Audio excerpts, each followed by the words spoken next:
সুপ্রিয় দর্শক শ্রোতা, আসসালামু আলাইকুম। দেশ এবং দেশের বাইরে থেকে যে যেখান থেকে দেখছেন, সবাইকে শুভেচ্ছা জানিয়ে শুরু করছি।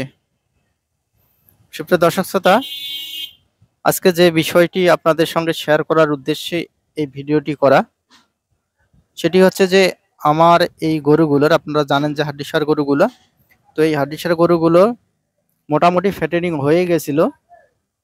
এমতো অবস্থায় এই গরুগুলোর আপনারা দেখতে পাচ্ছেন যে এখানে কতটুকু জায়গা ফুলে গেছে, অর্থাৎ এখানে পানি জমে আছে এবং নিচে যে শিনার নিচে পানি, অর্থাৎ শিনা ফোলা রোগ, এবং যেটাকে আমরা বলতে পারি যে এটা মূলত হচ্ছে যে ল্যাম্পি ল্যাম্পি স্কিন ডিজিজ যে রোগটি আছে, এই রোগটিতে আক্রান্ত হয় এই গরুগুলো।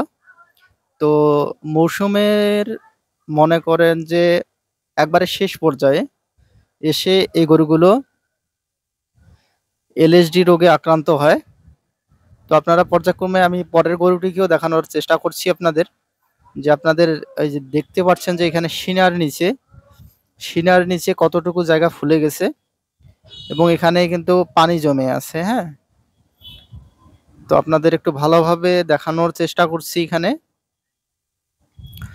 তো ভিডিওতে আপনারা দেখতেই পাচ্ছেন যে এখানে শিনা ফুলে গেছে, এখানে হাত দিতে দিচ্ছে না গরুটি, সেখানে অবশ্য প্রচণ্ড ব্যথা এবং গরুগুলোর জ্বর চলে আসছে। যে গরুগুলোর জ্বর আমি মিটার দিয়ে মেপে দেখলাম যে গরুগুলোর 104 ডিগ্রি জ্বর।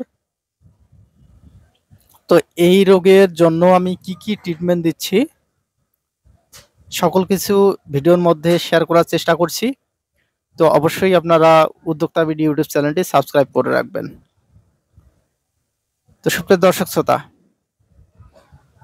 আপনাদের দেখানোর চেষ্টা করলাম যে এই সাদা গরুটির আবার আপনারা দেখতে পাচ্ছেন যে দুই জায়গায় ফুলছে, অর্থাৎ দুই জায়গায় ফুলে গেছে। যেটা হচ্ছে যে আপনারা শিনার নিচে সেখানে একটু পানি জমে গেছে, আর যেখানে আছে ঘাড়ের একদম সাইডে, অর্থাৎ সামনের যে পা আছে অর্থাৎ রানের উপরের দিকে, আপনাদের একটু ভালোভাবে দেখানোর চেষ্টা করছি।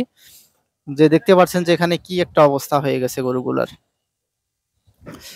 তো এরকম হয়ে যাওয়ার কারণে গরুগুলো খেতে যাচ্ছে না, কিছুই খাচ্ছে না, এবং গরুগুলোর মোট কথা যেহেতু জ্বর আছে, জ্বর থাকলে গরু স্বাভাবিকভাবেই হচ্ছে যে কিছু খেতে চাইবে না। তো আমার গরুগুলোর ক্ষেত্রেও তাই, যে গরুগুলো খেতে চাচ্ছে না। তো এই গরুগুলোকে এখন আমি যে ট্রিটমেন্ট দিচ্ছি সেটা হচ্ছে ফেনাডিল ভেট, এটা একমির একটা ওষুধ। তো এই ওষুধটি আমি ব্যবহার করছি এই গরুগুলোকে।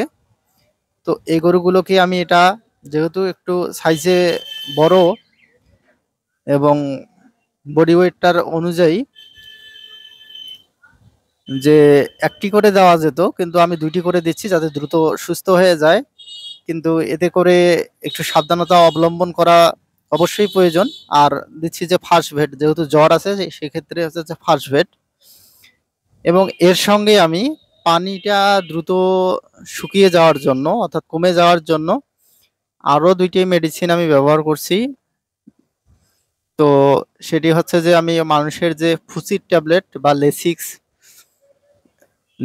এই ট্যাবলেটটাই আমি হচ্ছে যে দেওয়ার চেষ্টা করছি, এই ট্যাবলেটটাই দিচ্ছি। তো অবশ্যই আপনারা এই সকল সমস্যার সম্মুখীন হলে অবশ্যই একজন ভেটেরিনারি চিকিৎসকের পরামর্শ অনুযায়ী মেডিসিনগুলো ব্যবহার করবেন। আর এই যে থার্মোমিটার, একটা অবশ্যই আপনারা যারা খামার করেন অবশ্যই একটা থার্মোমিটার সঙ্গে রাখবেন, কারণ গরুর নানাবিধ সমস্যা হতে পারে। সেক্ষেত্রে হচ্ছে থার্মোমিটারটার দিয়ে মেপে আপনারা সঠিক ট্রিটমেন্টটা দিতে পারবেন। আর এই গরুটার উপরের যে অংশটিতে পানি জমে আছে, এই জায়গাটা যদি ফেটে যায় একটা সমস্যার সৃষ্টি হয়ে যেতে পারে। এজন্য আমি একটু পানি বের করে দেওয়ার চেষ্টা করছি। যে আপনারা ভিডিওতে দেখতে পাচ্ছেন যে আমি একটি সিরিজের যে সামনের অংশটি আছে, অর্থাৎ যে সুইচটি আছে, সেটি হচ্ছে যে আমি ব্যবহার করছি। আপনারা দেখতে পাচ্ছেন যে কি পরিমাণে পানি বের হচ্ছে ওখান থেকে, ফোটায় ফোটায় হচ্ছে যে পানি বের হচ্ছে, প্রচুর পরিমাণে পানি বের হয়।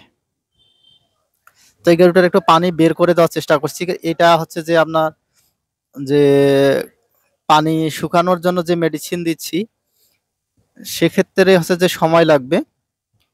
আর যেহেতু আমাদের এগুলো হচ্ছে ফ্যাটেনিং এর গরু, আহ, কয়েকদিন ধরে খাচ্ছে না, সেক্ষেত্রে দেখা যাবে যে গরুগুলার কিন্তু অনেকটা গ্রোথ কিন্তু যেটা চলেই আসছিল, গরুগুলা মোটামুটি হয়ে গেছিল। গরুগুলোর কিন্তু এখন আপনারা দেখতে পাচ্ছেন যে কি একটা অবস্থা। গরুগুলো আবার সাবেক পর্যায়ে আবার মাংস শুকিয়ে গেছে, গরুগুলো শুকিয়ে যাচ্ছে, খেতে খেতে যাচ্ছে না। এজন্য দ্রুত সুস্থ করার জন্য আমি এই পদ্ধতিটা বেছে নিয়েছি, এবং এর পরবর্তীতে আরো কি কি আমি ট্রিটমেন্ট দিচ্ছি সে সম্পর্কে আপনাদের জানানোর চেষ্টা করব। তো অবশ্যই আপনারা উদ্যোক্তা বিডি ইউটিউব চ্যানেলটি সাবস্ক্রাইব করে রাখবেন। এবং আরেকটি কথা, যে অবশ্যই সকল মেডিসিন ব্যবহারের পূর্বে একদম